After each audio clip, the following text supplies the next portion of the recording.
checking off things off my bucket list because it's been something I've been wanting to do for a long time is take down a bear. It's a journey to the north in the woods of Saskatchewan, where 3 hunters search for black bear. Right here. It was 20 yards away and it kept coming. Shoot that bear.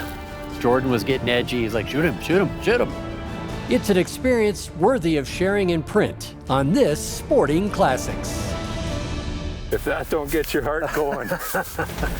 Some adventures are found at the crossroads of epic and unforgettable, and they're best enjoyed with a close friend, a companion who cherishes the sporting life just as much as you do. It's someone who knows the magic contained in the simple phrase, opening day, and who understands that the words hunter and conservationist are one and the same. For we've been giving back for generations and sharing the outdoors with someone who celebrates the history, the art, and the romance of this way of life makes for a friendship to last the ages. One where the sound of a snickering horse, the crackling of a mountain campfire, the whiff of gunpowder will transport you to that same stirring part of the soul. Welcome to Sporting Classics. That old trusted friend who shares your love of adventure and reminds you of the greatest days of your life.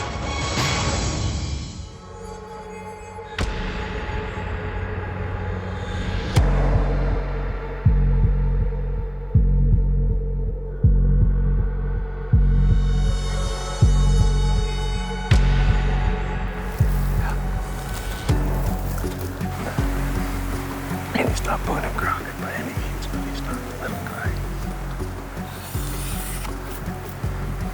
Yeah, it's a decent bear. Yeah.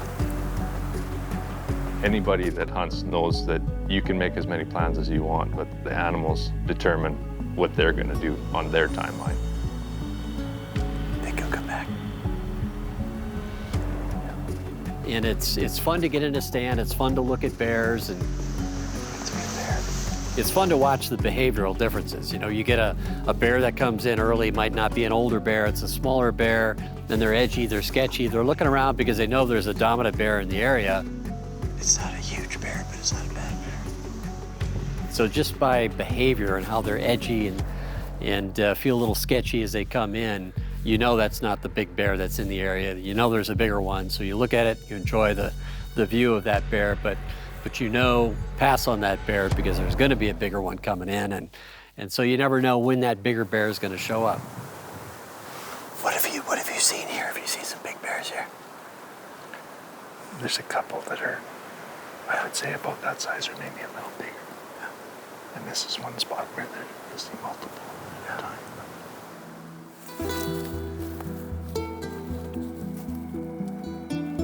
Saskatchewan is a sportsman's paradise. The massive territory is the size of Texas with the population of Rhode Island. The wide expanses of stunning open land create a haven for wildlife. And Saskatchewan's Flyway Lodge is strategically placed in an ideal location for those looking to escape to the north in pursuit of outdoor adventure. You know, I tell you, if you're a sportsman, Saskatchewan is a land of opportunity. You come up here in the fall, of course, you got ducks and geese, you got sharp-tails, you got Hungarian partridge, and then you come up in the spring and you got black bears. This place is loaded with black bears. So it's, you know, lots of great memories in Saskatchewan, and I just love this landscape, the prairies, and you've got some mixed, you know, aspen forests in with that. So it's just a very inviting landscape as a sportsman, whether it's spring or fall, whether it's rifle or shotgun, it's all fantastic. Okay, here we go, fire in the hole.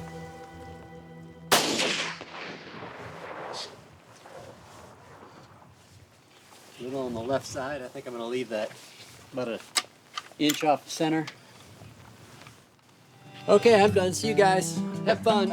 This week, I'm hosting Wayne Nanney and Duncan Grant, two leaders of the talented team at Sporting Classics magazine, the iconic publication that transmutes the love of the outdoors into print. I was looking forward to sharing this magical hunting hotspot with my longtime friends, business, and hunting partners. The lodge is an absolutely phenomenal place. They've created it on a sort of a hilltop above a lake here, so you can watch waterfowl landing every morning and every afternoon. it is just one of the most beautiful places on the planet. I'm checking off things off my bucket list. This was a bear hunt that came up a couple of weeks ago, and I took advantage of it because it's been something I've been wanting to do for a long time, is take down a bear. Wayne, Duncan, and I are going to split up each morning and we'll hunt separately, either spot and stalk or from a blind, depending on the conditions in the area. All three of us are guided by my good friend, Jordan Rosewell.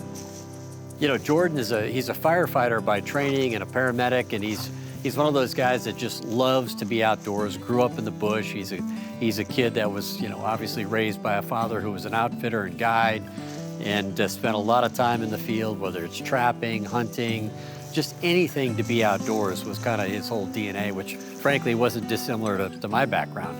Growing up as a trapper, as a hunter, and somebody who trained bird dogs at a very young age. So we have a lot in common, and he's just a good soul. He's a lot of fun. The whole family is wonderful. You know, you come up here and they're just like, they're like your long lost relatives, and it's really fun to reconnect with them, especially in their habitat. This landscape is just so wonderful to be a hunter and fisher in. And we've got a lot of memories with the family up in their northern camp, Wheeler River Lodge. So he's got a high degree of confidence he's got a beaver down here. Turns out that bears absolutely love beaver. I'd say you got a beaver problem here, buddy. Good Lord. Look at all the damage down here. I had no idea. For a bear, a beaver represents a lot of protein, especially when they're coming out of hibernation. They've lost a lot of weight over the winter and they're looking to put it back on. They're hungry.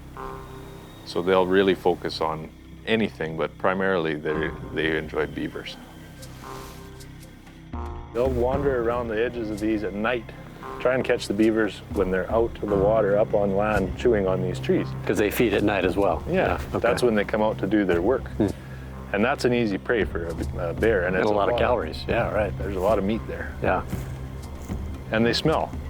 They smell. Yeah, yeah. Depends who you are, if it's terrible or beautiful. I personally like to smell because it means more bears for me. Yeah, there you go. Ah, yeah, there you go. The good old conibear. These traps work well, don't they? They sure do. Perfect. Sometimes I'm surprised they can even fit in that little hole, but that is amazing, isn't it? Well, there you go. You're a bear caterer now. One down, thousands to go.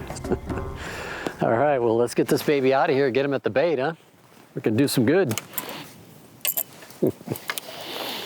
Good stuff, well done. Is that about a 20-pounder? 25? Perhaps. He's an average size, not huge, but not a baby. Hunting requires knowledge, dedication, and of course, marksmanship. And the different shooting disciplines have a lot of carryover, whether you're using a rifle, shotgun, or a pistol. Training with one raises your proficiency in all three.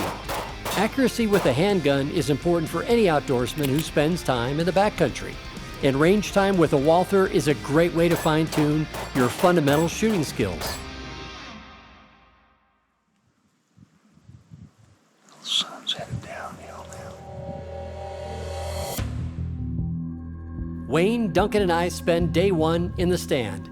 And the only bears I saw that day were on my phone, as Jordan sent a few texts with images from his trail cams.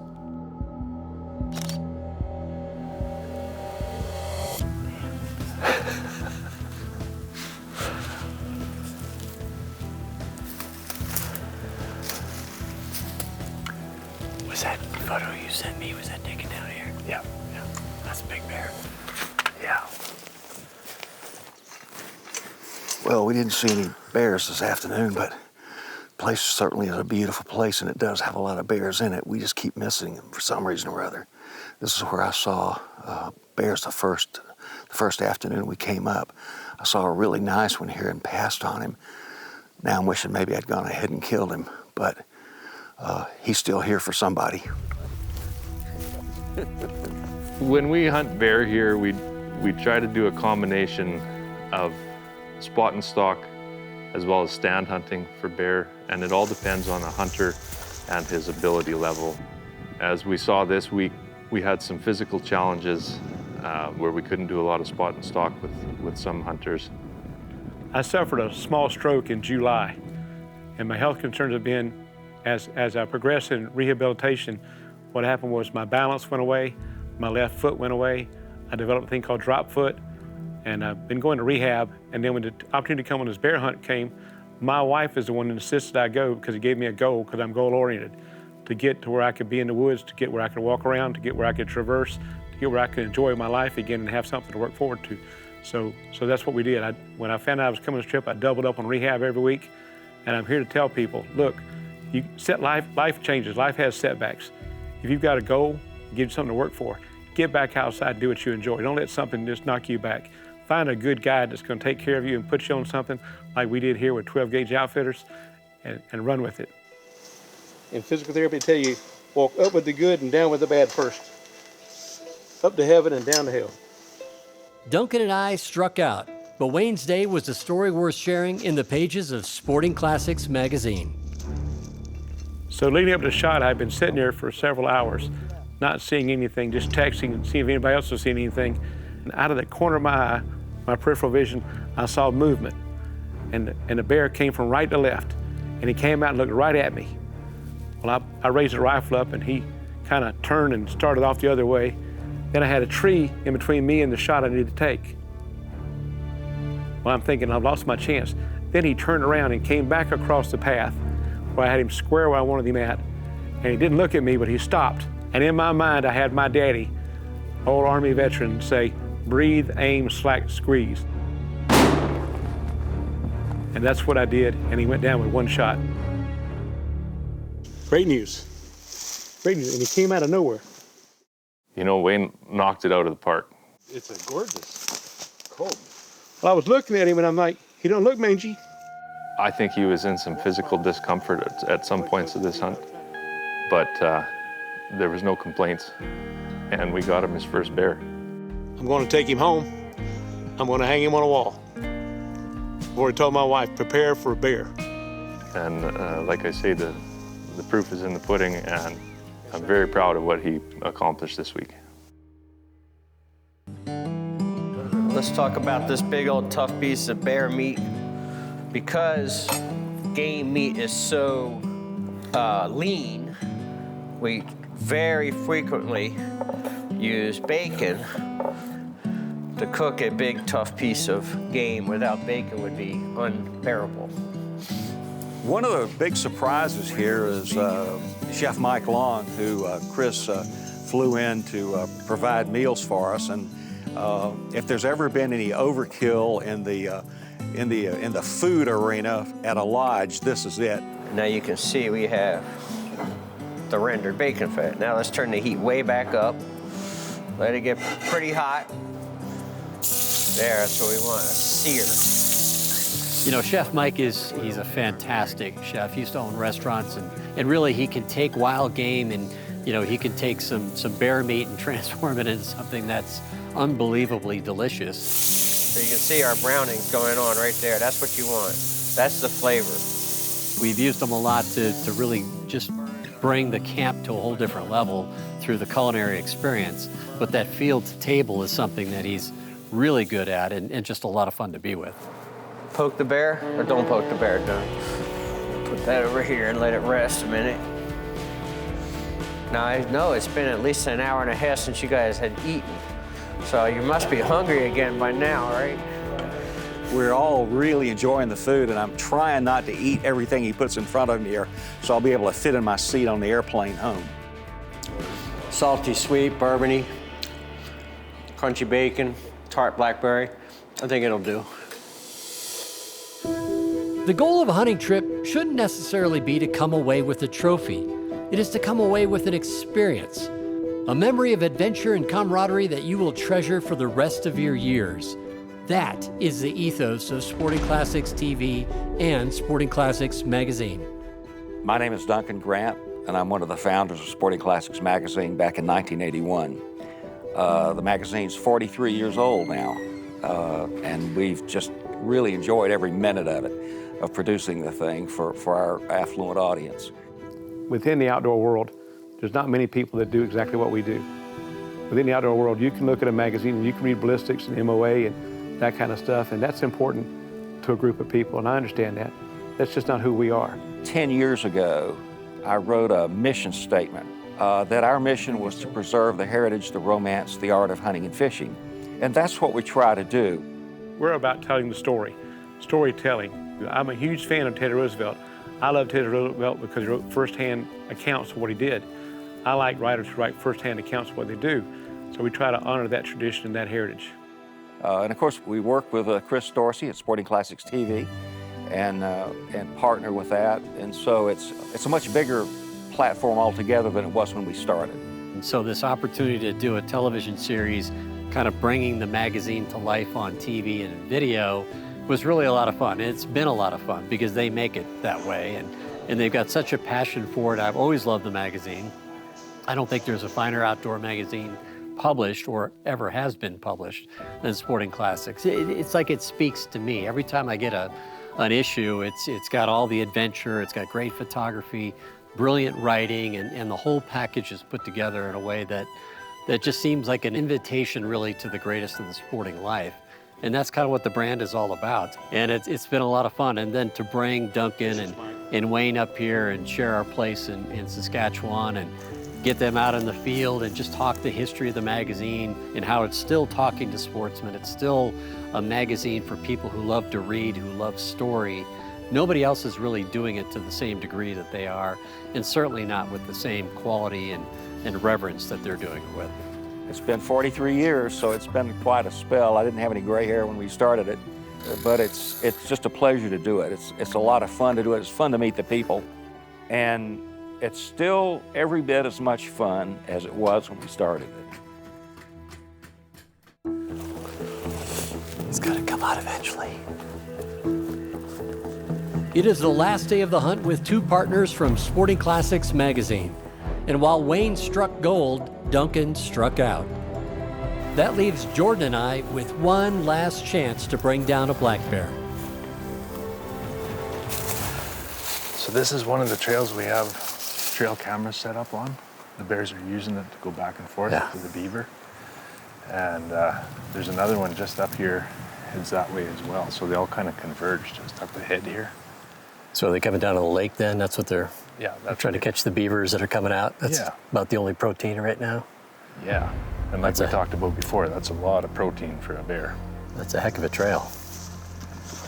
Looks like a bear superhighway.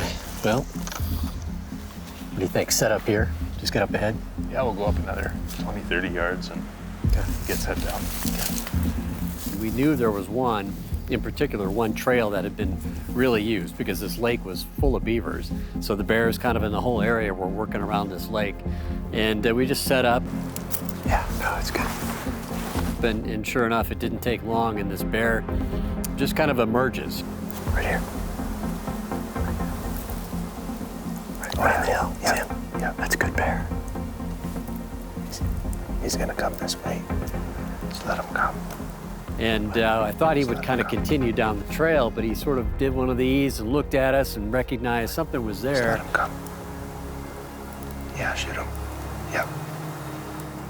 So suddenly it was one of those, it was in close enough, 20 yards away, and it kept coming. He's coming. Yeah, that's a good bear. Shoot that bear. Jordan was getting edgy. He's like, shoot him.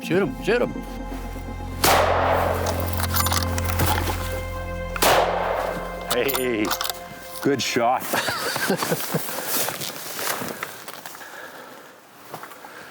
Oh, that's a nice bear. Buddy. That's a nice bear. If that don't get your heart going, I'll tell you what.